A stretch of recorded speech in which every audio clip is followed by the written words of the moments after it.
بسم اللہ الرحمن الرحیم۔ سورہ رعد۔ رعد کہتے ہیں بجلی کی کڑک کو۔ الف لام میم را حروف مقطعات، ان کے کوئی معنی نہیں ہیں، ہوں گے بھی تو اللہ تعالیٰ کو پتہ ہوں گے۔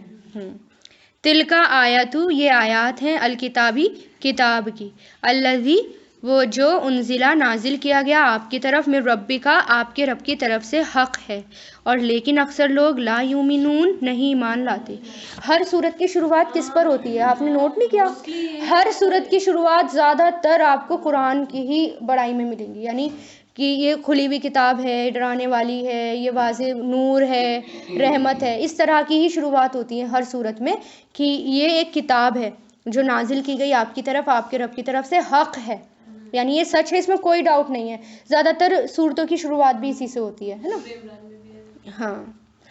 اللہ، اللہ، اب پہلے قرآن، پھر اللہ تعالیٰ نے اپنی بات بتائی کہ اللہ، کیونکہ کس نے نازل کیا؟ یہ اسی ذات نے، اللہ نے جو اتنا بڑا ہے، پھر اس میں دیکھو وہ کتنا بڑا ہے، اس لیے پھر اس کی جتنا اس نے سب کچھ بنایا، پھر اس کے بارے میں، اس کی تخلیق کی طرف غور اور فکر کرنے کو کہا گیا۔ اللہ وہی ہے جس نے رفع، بلند کیا، آسمانوں کو، بغیر عمدن، ستونوں کے۔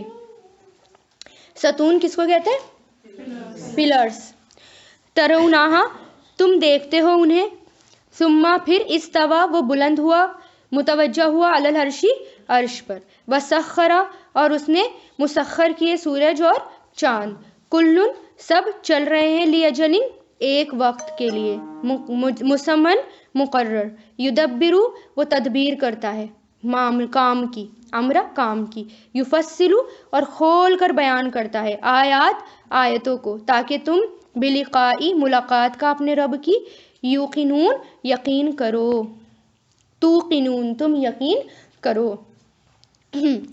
اب یہ بھی تو بہت بڑی بات ہے نا، یعنی ہم چھت جو ہے بنا نہیں سکتے بنا پلرز کے، وداؤٹ پلرز چھت نہیں بن سکتی، اور اتنا بڑا آسمان اور بغیر کسی پلر کے وہ کھڑا ہوا ہے، ٹھیک ہے نا؟ اور اسی طرح سورج، چاند، ستارے سب چل رہے ہیں، ہے نا؟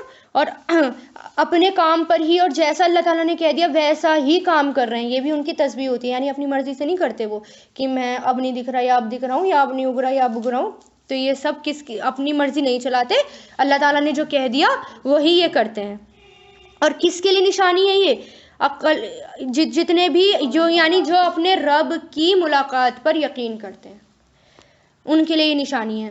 والذی، اور وہی ہے جس نے مدّا، پھیلا دیا زمین کو، اور بنایا اس میں رواسیا، پہاڑ، وانہار، اور نہریں، ومن کلی، اور ہر قسم کے، ثمرات، پھل، جعل، اس نے بنائے اس میں، زوجینی، جوڑے، اثنینی، دو دو، یغشی، وہ ڈھانپتا ہے رات کو دن پر، بے شک اس میں ضروری نشانی ہے اس قوم کے لیے جو یتفکرون، غور اور فکر کرتے ہیں، اس لیے باہر نکلا کریں، غور اور فکر کرا کریں، پیڑ پودے، آسمان، ٹھیک ہے، اللہ تعالیٰ کی کائنات، سورج، چاند، پہاڑ، ستارے، غور اور فکر کرا کریں، جہاں بھی جائیں غور اور فکر کریں، تبھی تو وہی ہوں گے نا۔ اللہ تعالیٰ نے عقل مند بھی تو غور و فکر کرنے والے کو بتایا نا، اور غور و فکر کرنے والے کو اللہ تعالیٰ پسند کرتے ہیں، تبھی تو قرآن میں غور و فکر کرنے والا VIP ہوگا نا اللہ کے نزدیک۔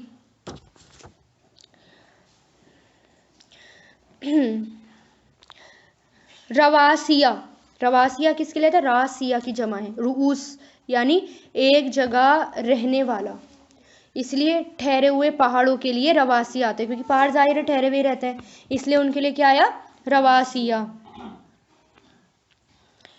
وفی الارض، اور زمین میں، قطع، ٹکڑے ہیں، متجاورات، باہم ملے ہوئے، متجاورات، جوڑ سے بنائے،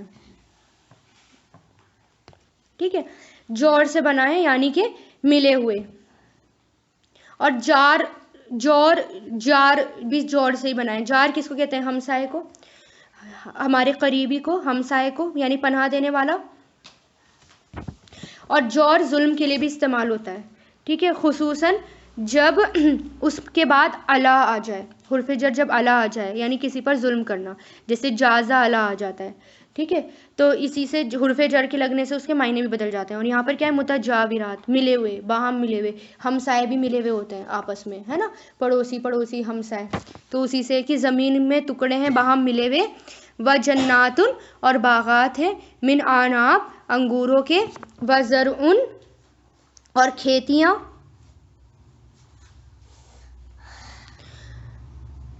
و نخیل، اور کھجور کے درخت، سنوان، جڑ سے ملے ہوئے، سنوان یعنی جڑ سے ملے ہوئے، و غیرو، اور بغیر، سنوان جڑ سے ملے ہوئے، یسقا وہ پلائے جاتے ہیں، بماء پانی، واحد ایک، و نفضل، اور ہم فضیلت دیتے ہیں ان کے بعض کو، علی بعض بعض پر، فی الاکول پھلوں میں.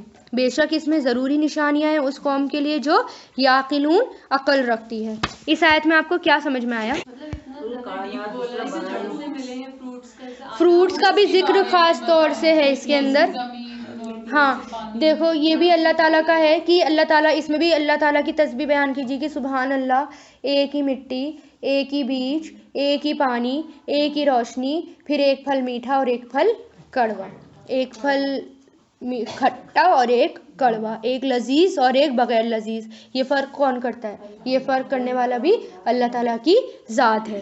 یعنی ایک ہی چیز ہے اور اس میں سے اتنا کچھ نکل کر آ گیا. کس کے لیے؟ انسانوں کے لیے.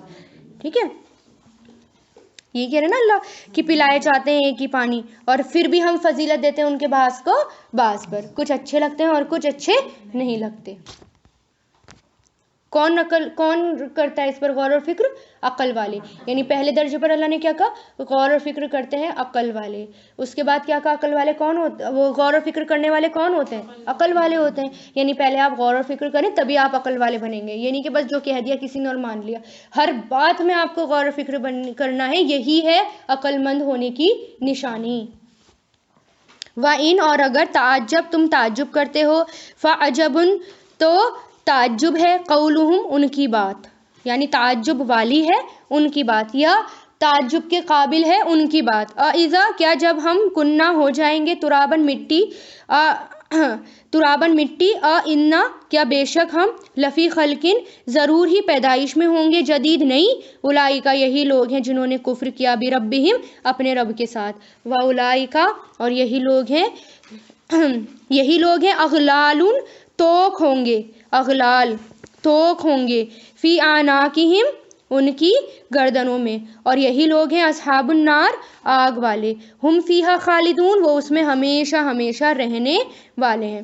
یعنی اللہ تعالیٰ نے کیا کہا، کیونکہ یہ ان لوگوں کی بات کا جواب تھا جب حضور پاک صلی اللہ علیہ وسلم دعوت دے رہے تھے کہ جب تم مر جاؤ گے، مرنے کے بعد تم دوبارہ زندہ ہوں گے. تو انہوں نے کہا ہم کیسے زندہ ہو جائیں گے دوبارہ؟ ایسے تو ہو ہی نہیں سکتا، ہم چورا اور ہم زندہ ہو جائیں گے. پھر اللہ تعالیٰ نے کہا کہ دیکھو زمین کو بیج ہوتا ہے اور کچھ نہیں ہے، بے جان بیج ہے، اور اس سے کیا کیا ہم کر دیتے ہیں اور کیا کیا ہم نکال دیتے ہیں. تو اگر تمہیں یہ تعجب کی بات نہیں ہے، بلکہ تعجب کی بات کیا ہے؟ جو تم ایسی باتیں کر رہے ہو، ہے نا. جو اللہ ایک ہی چیز سے سب کچھ کر دیتا ہے، وہ دوبارہ انسان کیوں نہیں بنا سکتا؟ کیونکہ پہلی بار بنانا مشکل ہوتا ہے، دوبارہ بنانا آسان ہوتا ہے. اور اللہ تعالیٰ کے لیے تو پہلی بار بھی بنانا مشکل نہیں تھا، کن میں ہی کام ہو جاتا ہے اللہ تعالیٰ کے. وَيَسْتَعْجِلُونَكَ، اور وہ جلدی مانگتے ہیں آپ سے، بِالسَّيِّئَةِ، سیئ برائی کو. کون سی برائی؟ کون سی برائی؟ عذاب. قبلہ، پہلے، حسنۃ، بھلائی کے، اور در حقیقت خلط، گزر چکی، من قبلہم، ان سے پہلے، مثلات، مثالیں. ٹھیک ہے، یہ پلورل ہے، یہ مثالیں. وَإِنَّ رَبَّكَ، اور بے شک آپ کا رب، لذو مغفرۃ، ضرور ہی مغفرت والا ہے، للناس، لوگوں کے لیے، علی ظلمہم، ان کے ظلم پر، یعنی ان کے ظلم کے باوجود، بے شک آپ کا رب شدید العقاب، سزا دینے والا ہے. یعنی کیا کہتے تھے؟ اچھا عذاب آئے گا، اچھا لا کر دکھاؤ عذاب. لیکن وہ مانگتے تھے، لیکن پھر بھی اللہ تعالیٰ ان کو جلدی سے نہیں پکڑتے تھے اور جلدی عذاب نہیں دیتے. اگر جلدی اللہ تعالیٰ پکڑ لیتے تو کیا ہوتا؟ کچھ لوگ ایسے ہوتے ہیں نا جو شروع میں تو بہت برے ہوتے ہیں، لیکن بعد میں جو ہیں وہ ایمان لے آتے ہیں اور کتنے نیک کام کر دیتے ہیں، ہے نا. جیسے صحابہ کرام کی زندگیاں تھیں، پہلے کیا تھیں اور بعد میں کیا ہو گئیں، درجات بلند ہو گئے، کیا کیا قربانیاں کر دیں. مان لو اللہ تعالیٰ فوراً پکڑ لیتا تو کتنی آبادی آج جہنم میں ہی ہوتی، ہے نا. کتنے لوگ ہیں جو مہلت ملنے سے اللہ تعالیٰ کی ایمان لے کر آ جاتے ہیں. یہاں پر کیا ہے، یعنی امید اور خوف کی بات بتائیے اللہ تعالیٰ نے کہ امید ہمیں یہ اللہ تعالیٰ کا خوف ہوتا ہے، لیکن ایک امید بھی ہوتی ہے کہ اللہ تعالیٰ ہمیں معاف کر دے گا۔ انس رضی اللہ تعالیٰ عنہ سے روایت ہے کہ آپ صلی اللہ علیہ وسلم ایک نوجوان کے پاس گئے، وہ موت کی نزا کی حالت میں تھا، موت کی نزا کی حالت میں، جب موت قریب آتی ہے آخری وقت۔ آپ صلی اللہ علیہ وسلم نے فرمایا تم خود کو کیسا پا رہے ہو؟ وہ شخص بولا میں اللہ سے مغفرت کی امید رکھتا ہوں لیکن اپنے گناہوں سے ڈرتا بھی ہوں۔ اس پر رسول پاک صلی اللہ علیہ وسلم نے فرمایا جس بندے کے دل میں ایسے موقع پر خوف اور امید دونوں جمع ہو جائیں تو اللہ اس کو وہ چیز دیتا ہے جس کی وہ امید رکھتا ہے اور اس سے بچا لیتا ہے جس سے وہ ڈرتا ہے۔ اس لیے اپنی امید کو غالب رکھنا چاہیے، امید ہمیشہ اچھی کرنی چاہیے، کیونکہ ہم جیسی امید کریں گے اللہ تعالیٰ ہمارے ساتھ ویسا ہی کر دے گا۔ حالات برے ہوں لیکن امید اچھی کرنی ہے، ٹھیک ہے؟ یعنی اللہ تعالیٰ کیا کرے، ظلم کے باوجود بھی میں معاف کرنے والا ہوں، تم ظلم کرتے ہو لیکن پھر بھی معافی مانگو گے تو میں معاف کرنے والا ہوں۔ وَيَقُولُ اور وہ کہتے ہیں وہ لوگ جنہوں نے کفر کیا کیوں نہیں نازل کی گئی اس پر آیاتن کوئی نشانی من ربہ اس کے رب کی طرف سے، انما بے شک انتا آپ منذرن ڈرانے والے ہیں، ولی کلی اور ہر قوم کے لیے ہادن ایک ہدایت والا ہے۔ یعنی آپ کون ہیں؟ ڈرانے والے، اور ہر قوم کو اللہ تعالیٰ نے کیا بھیجا ہے؟ ہر قوم کے پاس ایک ہادی بھیجا ہے، ہر قوم کے پاس ایک ہدایت دینے والا بھیجا ہے۔